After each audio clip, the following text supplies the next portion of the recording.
What's up, guys? This is Joey Wisdom, and today's topic is really different. I don't think that I was ever ready to talk about this. It's about having a narcissistic parent, and the reason why I'm talking about this is because I feel like maybe I can help someone out there and relate to my situation, and in the process, just speaking about it will help me too. So I've been watching like all these videos of people with had or have narcissistic parents, and I really didn't realize that I had a narcissistic parent till, maybe like a year ago. And I really couldn't really believe it that there was actually a name for it. I just thought that when you're living with a parent and stuff, you kind of just, you think it's normal. The way they treat you and the way they speak to you and the way they disrespect you. I feel like ever since growing up, I was always blamed for being not the perfect daughter, for being rebellious. And I say rebellious because I don't consider myself rebellious. I just see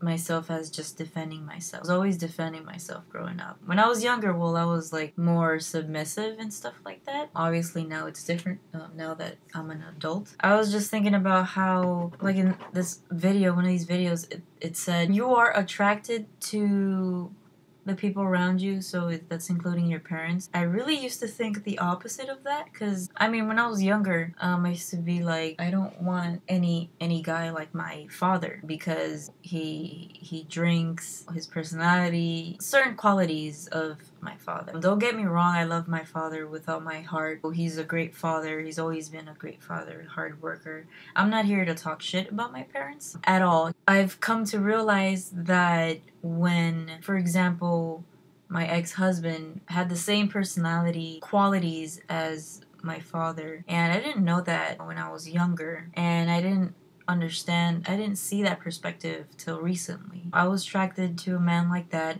to the point that growing up I was always controlled, and I was always told what to wear and how to think, what to say, and how to act. I was dressed until I was like maybe like middle schoolish, like 14, 15. Just decided to dress for myself. Little by little, when I wanted to like do things for myself, it was kind of hard for one of my parents to accept it. And then when I got into a relationship with my ex-husband, it hurt my mother, because she was used to getting the attention, and so she became jealous. She wasn't used to me, giving attention to someone else. Back to like the marriage and stuff, like I'm not saying that my marriage didn't work out for that reason, but it was part of the whole association of how I was treated. I do believe that my ex-husband was narcissistic as well, for the simple fact that my feelings were always shut down. What I wanted and my opinions didn't matter. What I struggle with now is anger.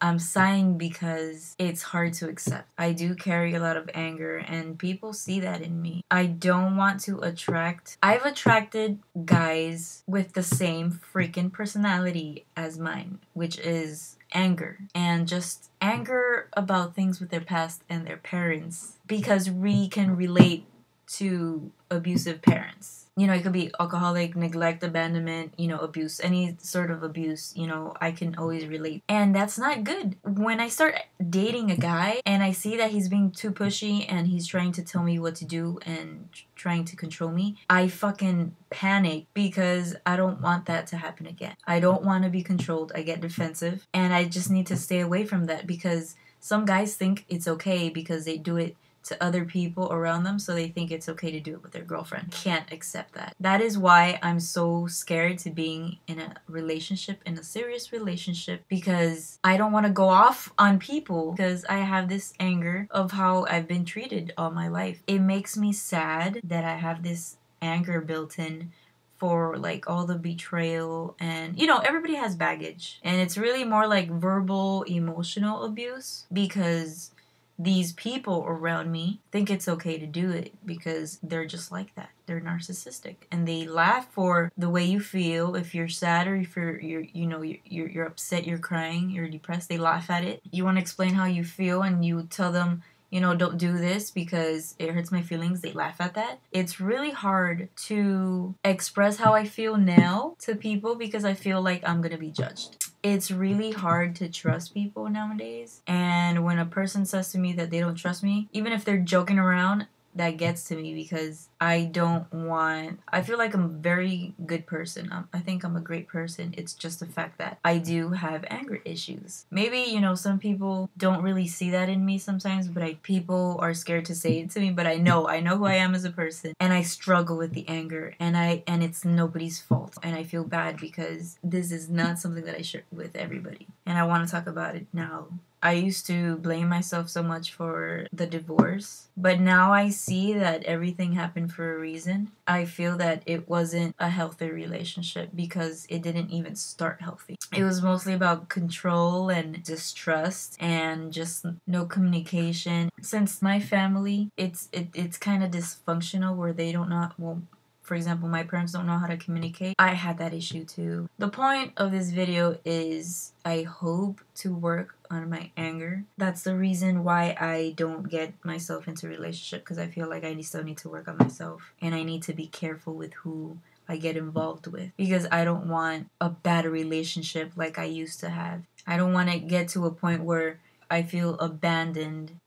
Sometimes it's really hard to stay positive for the simple fact that, I always felt mistreated and laughed at. When you have like a narcissistic parent, it's kind of like them bullying you, but they don't see that because they don't know any better. Having like a narcissistic parent is kind of having like a little brother or a little sister that bullies you and makes fun of you, calling you names or insulting you, and you kind of grow up thinking it's normal, but it's really not. It's kind of hard to accept. I'm not asking for opinions or anything. I know my situation. I know that I'm not the only one going through that shit. I'm just trying to work on it. And that's another thing. I'm kind of scared of having children one day because I don't want to be a narcissistic parent. Same thing with drugs. I know this is a different topic. My dad's an alcoholic and I used to be an alcoholic, and I stopped doing drugs. I haven't been drinking. If I'm to drink, really, I don't pass after one drink, one margarita.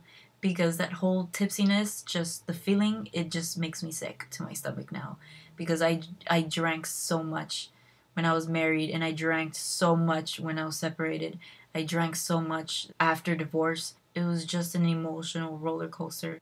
I don't think anybody will ever understand. All those emotions were hidden. I kind of learned to just figure myself out and to heal. I'm still healing. Like, I'm not gonna even lie. I'm not gonna front. There are times that I just have flashbacks of little things, and I feel like I have post-traumatic stress from the relationship because of things that were said to me and things that hurt. And of course, I probably said things that hurt him, but I didn't know any better because I was mistreated, growing up too.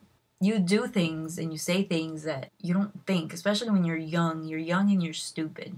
I do feel like I have trauma from the whole relationship. I did get therapy for it like a year ago. I was going through depression. Post-traumatic stress, it's not just for the military, it's for ex-wives.